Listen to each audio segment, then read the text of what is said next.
Terima kasih, Cik. Jemput lah minum.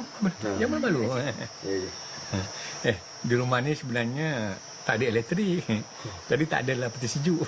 Kami minum air panas saja. Iya ke? Tadi saya ada nampak lampu elektrik. Memanglah ada lampu tapi Pak Cik pakai generator.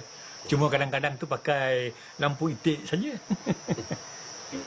Saya makan Makanlah macam mana malu. Pakcik, sedapnya kari pak ni. Memanglah sedap.